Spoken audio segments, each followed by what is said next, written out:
Fascist আমলের পাচারের অর্থ ফেরাতে অভিনব তৎপরতা চালাচ্ছেন ডক্টর ইউনূস।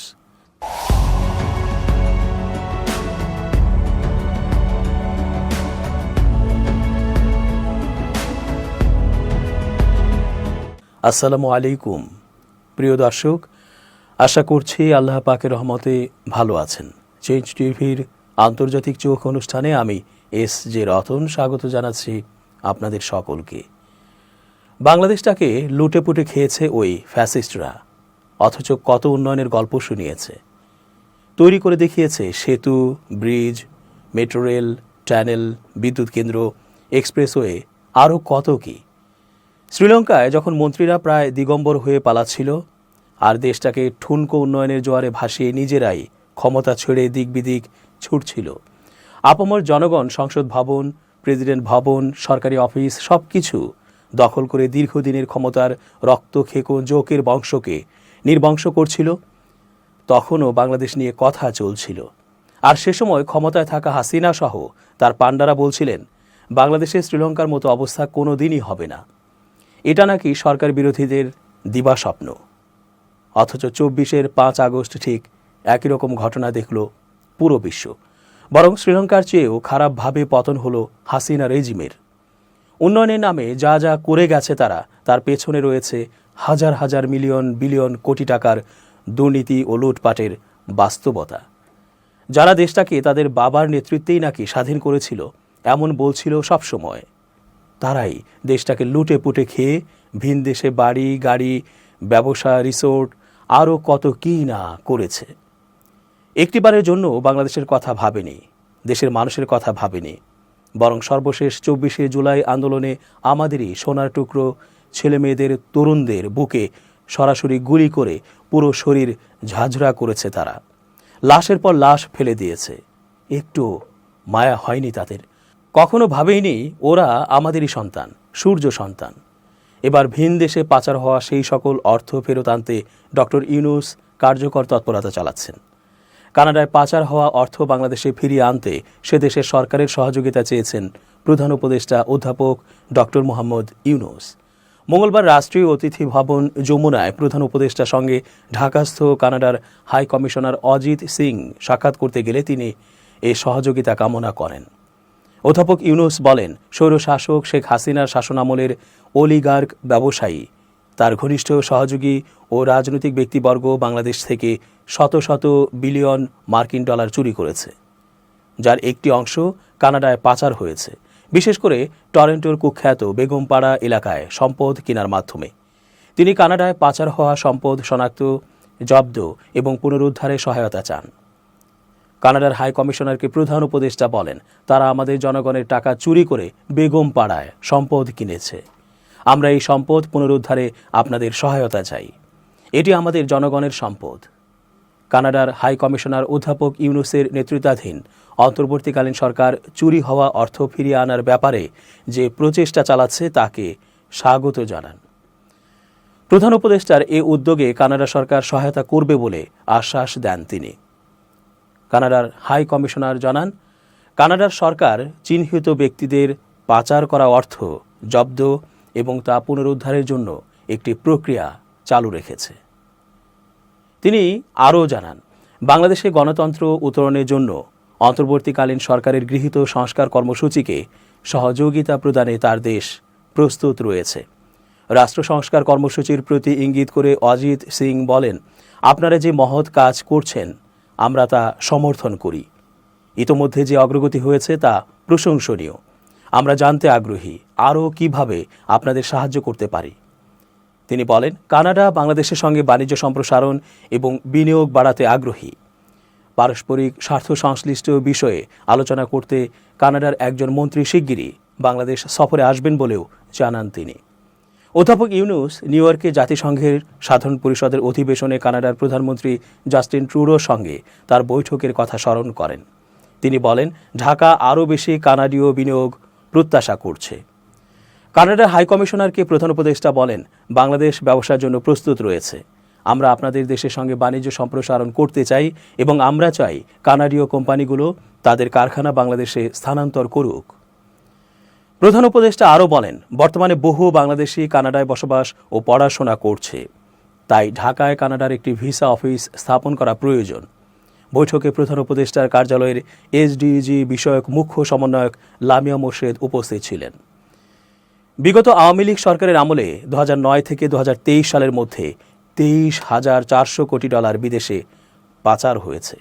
বর্তমানে বাজার দরে প্রতি ডলারের দাম 120 টাকা। এর পরিমাণ 28 লাখ কোটি টাকা। এই হিসাবে প্রতি বছর গড়ে 1,80,000 কোটি টাকা পাচার হয়েছে। আওয়ামী লীগ সরকারের আমলের দুর্নীতিগ্রস্ত রাজনীতিবিদ, ব্যবসায়ী, আর্থিক খাতের রাঘব বোয়াল, ক্রীড়নক, আমলা ও মধ্যস্বত্বভোগীরা এই পরিমাণ অর্থ পাচার করেছেন। রোববার 1 নভেম্বর অর্থনীতি নিয়ে তৈরি শ্বেতপত্র প্রতিবেদন প্রধান উপদেষ্টা ডক্টর মোহাম্মদ ইউনূসের কাছে হস্তান্তর করেছে শ্বেতপত্র প্রণয়ন কমিটি। ওই প্রতিবেদনে বিগত আওয়ামী লীগ সরকারের আমলে টাকা পাচারের আনুমানিক এই চিত্র তুলে ধরা হয়। Global financial integrity reports GFIRS এবং কিছু নির্দিষ্ট পূর্বানুমানের ভিত্তিতে টাকা পাচারের হিসাব করেছে শ্বেতপত্র প্রণয়ন কমিটি। শ্বেতপত্র প্রতিবেদনে বলা হয়েছে, গত কয়েক বছরে অর্থ পাচার বাংলাদেশে উদ্বেগজনক হারে বৃদ্ধি পেয়েছে। টাকা পাচারের বিষয়টিকে অর্থনীতিতে ক্ষতিকর টিউমার হিসেবে আখ্যা দেওয়া হয়েছে এই প্রতিবেদনে। এতে বলা হয়েছে, বিগত সরকারের আমলে অর্থনীতি ও সম্পদের বড় অংশ এই ক্ষতিকর টিউমার চুষে নেয়। শ্বেতপত্র প্রণয়ন কমিটি মনে করে, প্রতি বছর মোট দেশজ উৎপাদনের অর্থাৎ জিডিপির 3.4% পরিমাণ অর্থ পাচার হয়েছে। এছাড়া 2023-24 অর্থ বছরে রপ্তানি আয় ও প্রবাস আয় থেকে যত অর্থ এসেছে এর 1/5 পরিমাণ অর্থ এক বছরে পাচার হয়। বিদেশি ঋণ ও বিনিয়োগ হিসেবে যত অর্থ আসে এর দ্বিগুণ পরিমাণ অর্থ পাচার হয়। শ্বেতপত্র প্রণয়ন কমিটির প্রধান ও সেন্টার ফর পলিসি ডায়ালগ CPDর সম্মানীয় ফেলো দেবপ্রিয় ভট্টাচার্য প্রধান উপদেষ্টার কাছে এই প্রতিবেদন তুলে দেন। প্রধান উপদেষ্টার কার্যালয়ে অনুষ্ঠিত ওই অনুষ্ঠানে কমিটির অন্য সদস্যরা উপস্থিত ছিলেন। শ্বেতপত্রে ব্যাংক খাত, শেয়ার বাজার, প্রকল্পের লুটপাট, রাজনৈতিক উদ্দেশ্যে পরিসংখ্যান ব্যবহার সহ বিভিন্ন দিক তুলে ধরা হয়। সার্বিক অর্থনীতি সম্পর্কে প্রতিবেদনে আরও বলা হয়েছে, জিডিপির প্রবৃদ্ধির গতি কমেছে। এতে মধ্যম আয়ের দেশের ফাঁদে পড়ার শঙ্কার কথা বলা হয়েছে। 397 পৃষ্ঠার শ্বেতপত্র প্রতিবেদনে সব মিলিয়ে 22টি ক্ষেত্রে আলোকপাত করা হয়। এর মধ্যে উল্লেখযোগ্য হচ্ছে সরকারি আর্থিক ব্যবস্থাপনা, অভ্যন্তরীণ সম্পদ, সরকারি ব্যয়, সরকারি বিনিয়োগ, এডিপি, ভর্তুকি ও ঋণ, ঘাটতি বাজেট অর্থায়ন, মূল্যস্ফীতি ও খাদ্য ব্যবস্থাপনা, সরকারি কেনাকাটা ও খাদ্য বিতরণ, রপ্তানি, আমদানি, প্রবাসী আয়, সরাসরি বিদেশি বিনিয়োগ, FDI, বৈদেশিক মুদ্রার রিজার্ভ, বিদেশি অর্থায়ন। দেশ থেকে কারা, কিভাবে, কোথায় টাকা পাচার হয়েছে সেই চিত্র তুলে ধরে শ্বেতপত্রে বলা হয়, টাকা পাচারের জন্য দুর্নীতিবাজ, রাজনীতিবিদ, ব্যবসায়ী, আর্থিক খাতের ক্রীড়নক, আমলাদের মধ্যে এক ধরনের অনৈতিক চক্র গড়ে ওঠে। ঘুষ, দুর্নীতি, আর্থিক অপরাধ, মিথ্যা ঘোষণার আড়ালে বাণিজ্য, ব্যাংক থেকে চুরি করা টাকা, খেলাপি ঋণের অর্থ, রাজনৈতিক ক্ষমতার অপব্যবহার, প্রকল্পের খরচ বাড়িয়ে দেখানো, শেয়ার বাজার কেলেঙ্কারি, কর ফাঁকি, এসব কর্মকাণ্ডের অর্থ পাচার করা হয়। যুক্তরাষ্ট্র, যুক্তরাজ্য, কানাডা, সংযুক্ত আরব আমিরাত, হংকং, মালয়েশিয়া, সিঙ্গাপুর, ভারত সহ করের অভয়ারণ্য নামে পরিচিত ছোট ছোট দেশে বাংলাদেশ থেকে টাকা পাচার হয়েছে। মূলত বাড়ি কিনে এবং ব্যবসায় বিনিয়োগ করে টাকা পাচার করা হয়। অর্থ পাচার নিয়ে গবেষণা করে এমন কিছু আন্তর্জাতিক গবেষণা প্রতিষ্ঠানের উদ্ধৃতি দিয়ে শ্বেতপত্র প্রতিবেদনে বলা হয়, দুবাইয়ে বাংলাদেশিদের 532টি বাড়ি বা সম্পদ আছে, যার মূল্য $37.5 কোটি। 2024 সালের মার্চ মাস পর্যন্ত 3,600 বাংলাদেশি মালয়েশিয়ায় সেকেন্ড হোম কর্মসূচিতে মনোনীত হয়েছেন। 2023 সালে ইউ ট্যাক্স অবজারভেটরি প্রতিবেদন অনুসারে 2021 সালে বাংলাদেশ থেকে $815 কোটি পাচার হয়।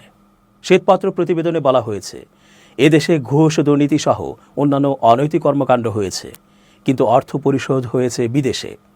আগে ঘুষ, দুর্নীতির অর্থ দেশেই বিনিয়োগ হতো, একটি ছায়া অর্থনীতি সৃষ্টি হয়েছিল। কিন্তু কয়েক বছর ধরে দেশে টাকা রাখার পরিবর্তে বিদেশে পাচার করা হয়েছে। অবৈধ উপায়ে অর্জিত অর্থ নিরাপদ রাখার জন্য বিদেশে পাঠিয়ে দিয়ে নানা ধরনের সম্পদ কেনা হয়।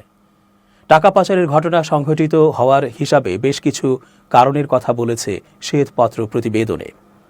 কারণগুলো হলো রাজনৈতিক পৃষ্ঠপোষকতা, প্রাতিষ্ঠানিক দুর্নীতি, আইনি দায় মুক্তি এবং সার্বিকভাবে অর্থনৈতিক ব্যবস্থাপনায় সুশাসনের ঘাটতি। এই অবস্থা থেকে উত্তরণের জন্য পরবর্তী ক্ষমতাসীনদের রাজনৈতিক সদিচ্ছার কথাও বলা হয়েছে ওই প্রতিবেদনে। সরকারি বিনিয়োগের জন্য বিভিন্ন পণ্য ও সেবা কেনা হয়েছে, তাতে ব্যয় হয়েছে প্রায় 7 লাখ কোটি টাকা। এই অর্থ সড়ক, সেতু, বিদ্যুৎ, অবকাঠামো, হাসপাতাল, শিক্ষা প্রতিষ্ঠান নির্মাণ ইত্যাদি খাতে ব্যয় হয়েছে। এ থেকে ঘুষ হিসেবেই দিতে হয়েছে 1,61,000 কোটি টাকা থেকে 2,80,000 কোটি টাকার মতো। এই ঘুষ নিয়েছেন রাজনৈতিক নেতা, আমলা ও তাদের সহযোগীরা। শ্বেতপত্র কমিটির প্রতিবেদনে এমন তথ্য উঠে এসেছে। প্রতিবেদনে এ নিয়ে বলা হয়, ঘুষের টাকার মধ্যে 77,000 থেকে 98,000 কোটি টাকা গেছে আমলাদের কাছে, রাজনৈতিক নেতা ও তাদের সহযোগীদের কাছে গেছে 70,000 থেকে 1,40,000 কোটি টাকা। আর ঠিকাদারেরা দেশে ও বিদেশে এ অর্থ পৌঁছে দিয়েছেন রাজনীতিবিদ ও আমলাদের পরিবারের সদস্যদের কাছে। তাদের বড় অংশ থাকেন বিদেশে। ব্যাংক খাতকে কৃষ্ণ গহ্বরের অর্থাৎ ব্ল্যাক হোল এর সঙ্গে তুলনা করা হয়েছে। প্রতিবেদনে বলা হয়েছে, দেশের ব্যাংক খাতে দুর্দশাগ্রস্ত ঋণের পরিমাণ 6,75,000 কোটি টাকা, যা দিয়ে 13টি মেট্রো রেল বা 22টি পদ্মা সেতু নির্মাণ করা যেত।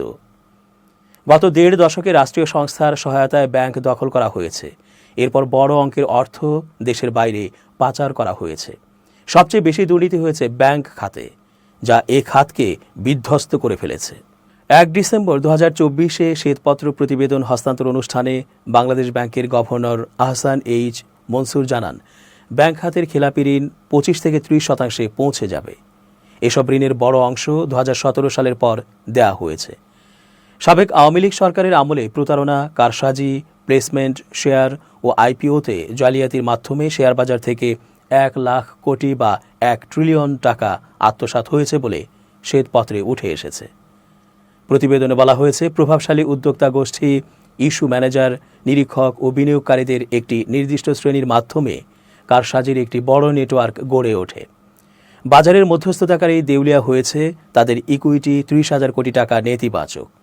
যারা ব্যাংক খাতের অপরাধী, তারা শেয়ার বাজারে আস্থা নষ্ট করার পেছনেও ছিল বলে শ্বেতপত্রে উল্লেখ করা হয়েছে। দর্শক, আজকের মতো শেষ করছি এখানেই। ধন্যবাদ। changetv.press, এক ফোঁটা হলুদ নেই।